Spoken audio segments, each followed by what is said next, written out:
Hi everyone, it's Pivot here. Welcome back to my question and answer videos. This is part 3.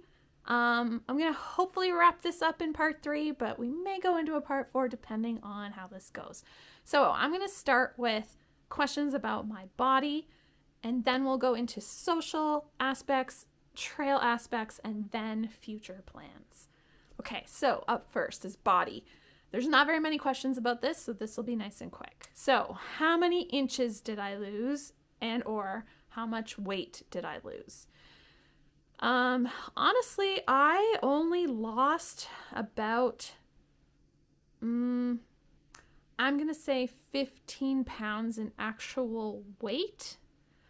But if you factor in what I was gaining in muscle and losing in fat, overall, fat-wise, I think I probably lost closer to 25 pounds, 20 to 25 pounds.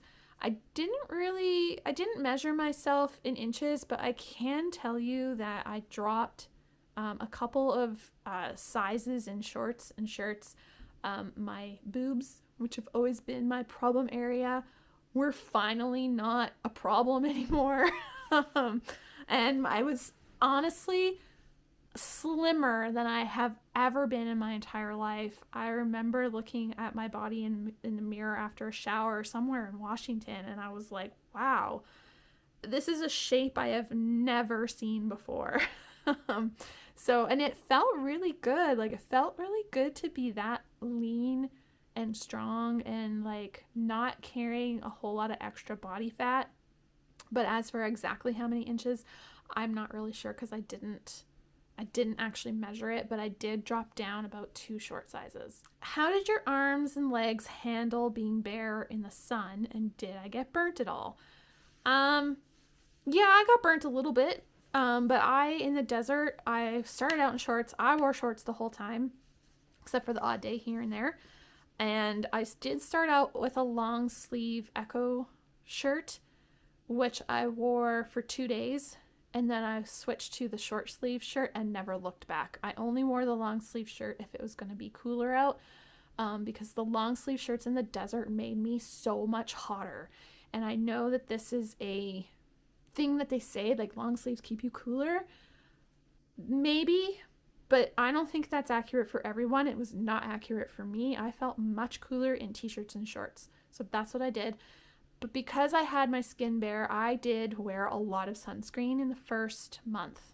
I would every morning slather my face, my neck, my arms, my legs in sunscreen. And as the day went on, if I felt like, oh, my legs feel like they're burning a little bit, I would put more on. And yeah, I got like a minor sunburn on my legs in the first maybe week to 2 weeks. Got a little bit of sunburn on my hands because I also didn't wear the sun gloves that I had purchased.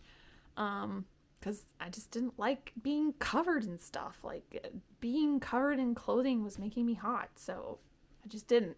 So I just made sure that I kept myself covered in sunscreen as much as I could.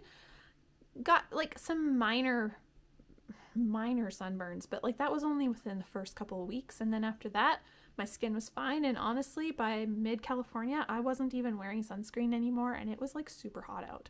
But my skin just got a really nice base tan and then just carried on from there. So that was short and sweet for body. So let's go to the social questions. Or maybe I want to do trail first. Let's see. Yes, let's talk about the trail first. So these are aspects of the trail. Did you encounter wildlife? Yeah, a little bit. In the desert, I encountered a ton. And I mean a ton of lizards. They're everywhere. Cute little buggers. I heard 1 rattlesnake. I technically saw 2 rattlesnakes, but I don't think the 1 counts because we were on a road and Magpie pointed him out, and he was curled up and sleeping. Like, he didn't even do anything. So I don't think he counts. So I only saw 1 rattlesnake. And I saw 3 bears and a ton of deer. So as for actual encounters, I would say I had an encounter with the rattlesnake that was rattling at me that I never actually saw but heard, and then the bear encounter in Washington, If you look at our day 1 in Washington, you'll see what happened there. We think this bear may have gotten hit on the highway that was quite close by and was injured, and he was upset that we were in his presence, but he could not get away.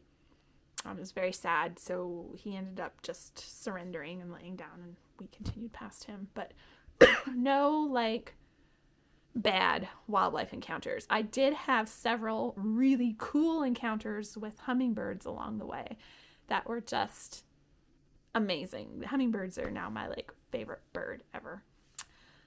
Was water easy to find? Yes. For the most part, it was absolutely easy.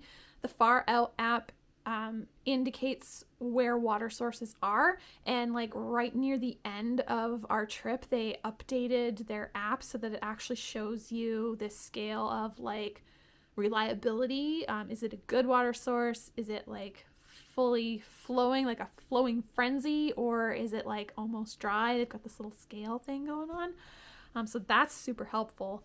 But yeah, if you just follow the Far Out app, the majority of the water sources are in there, and people were actually very good about coming in and writing comments saying like, you know, in this 20-mile area, these 6 water sources are still active and these 10 are dry, or, you know, whatever. So yeah, it's, if you just follow Far Out, you'll be good. How did I handle hitchhiking? I thought hitchhiking was awesome. The very first time I did it, it was very embarrassing and I was super mortified. But after that, it was really fun. And honestly, as a girl, I never did it alone. I always made sure that I had somebody with me, but I would just stick out my thumb, put a big smile on my face, and then wave as they drove by. And eventually somebody would stop. So yeah, I think as long as you present yourself as being friendly, maybe take your hat off if you can or whatever, but like just be friendly, face the traffic, don't have your back to it, don't be like sticking your thumb out and they're coming up behind you. Like stand the other way so they can see your face, smile, wave, be friendly. It's great. How bad was the poodle dog bush? I would say, in my opinion, not really bad. And I don't know if it was the time of year I went through. I don't know if it gets worse through as it heats up or not. I don't know, but I really, honestly, I only noticed poodle dog bush in any significance in 2 areas. One was descending down from the Little Jimmy campsite in Mount Baden-Powell down to the highway. There was a big section there, but you weren't really in any danger of touching it. And then there was a big section between Aquadulce and Hikertown, or Acton. No, sorry, Aquadulce and Hikertown. There's a big burn area there, and there was quite a bit of poodle dog bush there, and you did have to be careful about like not touching it. But other than that, I never saw it anywhere other than those 2 places. So I don't know. Okay, so this question says, I seem to be really unfazed by the steep drop-offs. The trail seemed so narrow in places. Did I have any close calls? Yeah, I would say I had a couple.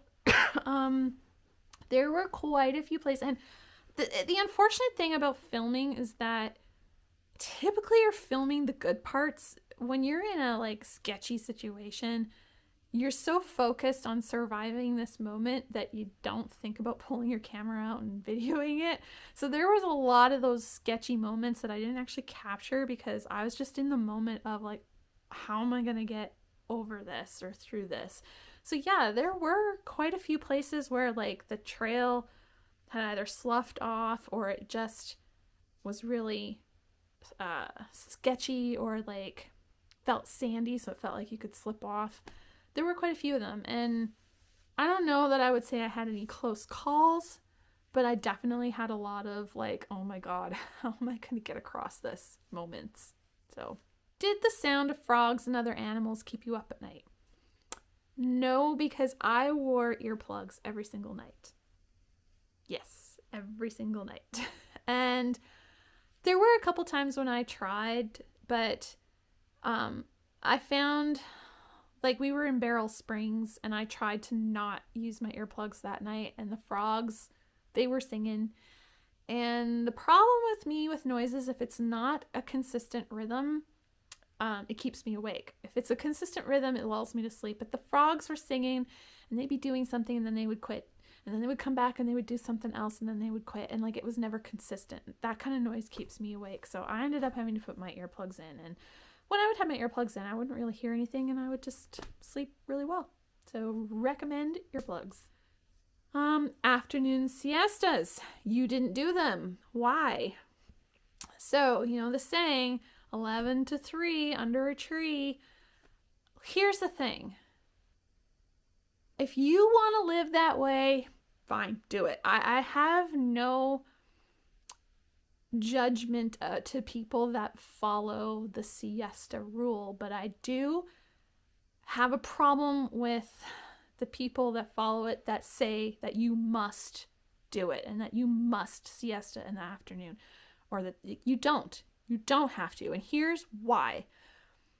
It does not magically get cooler at 3 o'clock. It doesn't. The desert doesn't get cold until the sun goes down. And the sun doesn't go down till like 7. So it truly doesn't matter. You can spend from 11 to 3 under the tree. But if at 3 you start hiking again, guess what? It's still as hot out at 3 as it was at 12. And it's still as hot at 5 as it was at 3. So if you're trying to beat the heat, really, you should be staying under that tree until the sun goes down. And then what you're doing is you're getting up early to beat the heat, hiding under a tree from 11 till whenever, and then you're hiking well into the night because you've just done nothing in the middle of the day. So that just didn't work for me. I tried it a couple of times and it threw my entire day off and I absolutely hated it. I hated getting into into camp late. I hated hiking in the evening. So what I would do is I would get up early, hike as many miles as I could, trying to make it at least to 60 to 70% of my miles done by noon. And most of the time we were able to do that. From noon till whenever, we would hike a mile or two, take a 10, 15, 20-minute break, hike another mile or two, take a break, and then just repeat. And like, yeah, it took a long time to finish the last, 30 to 40% of our day, but at least we were still moving forward and we were always in camp by 4 o'clock. And then we were able to set up and just enjoy camp and enjoy the evening and enjoy the evening getting cooler, go to bed at a decent time so that we could get up early again the next morning and not be putting ourselves into a sleep deficit because we did nothing all day. So I get the concept of siestas. I think they work great for some people. They did not work great for us. And I just want you to know you do not have to have them. You do not have to do a siesta if that's not what you want to do. Find what works for you and do it. Siestas didn't work for me. I thought they were dumb. So I didn't do them. And that is my why. How did you find the long water carries? I honestly didn't find them too bad. I thought for sure that I would really struggle with long water carries. And I thought for sure I'd be one of them people that would have to carry 10 liters of water to make it through the day.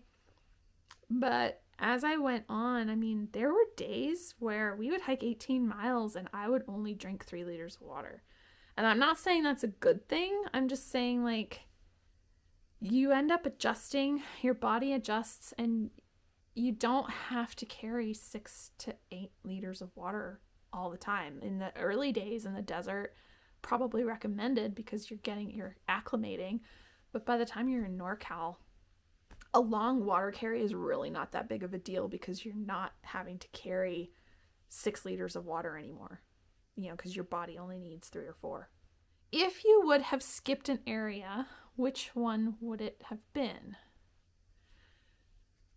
Out of the areas that I did do, if I was to skip one of them, I would totally 100% skip from Hikertown to Tehachapi.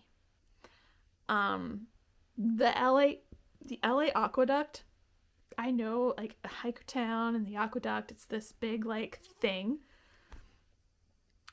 if you must see it, like if I had known what it was really going to be like, I would have hiked to the pipe.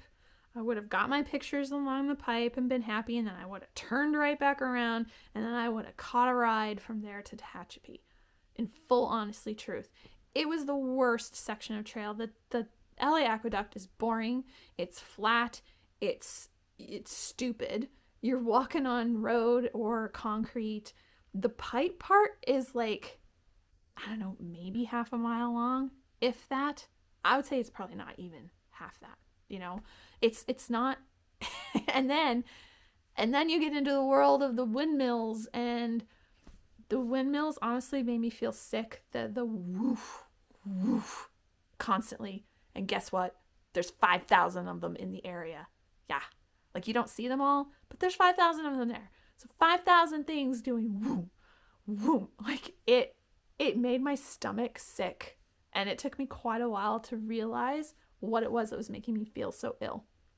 And that's what it was. It was the windmills.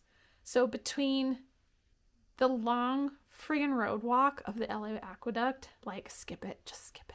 It's not worth seeing. It truly isn't. Between that and the windmills, I think that if I had not done that section, I might have actually been able to make it to Kennedy Meadows. But I really, truly think that road walk and that particular part of that section is what destroyed my body to the point where I had to take that time off. Yeah, so that's it. So I'm gonna stop part 3 here for 2 reasons. One, my camera battery is about to die, and well, that's really the only reason I'm gonna stop it here. So I'm going to save the social aspects of your questions and future plans for part 4, which I will record after I let my battery charge. All right, guys. We'll see you in the next one. Bye.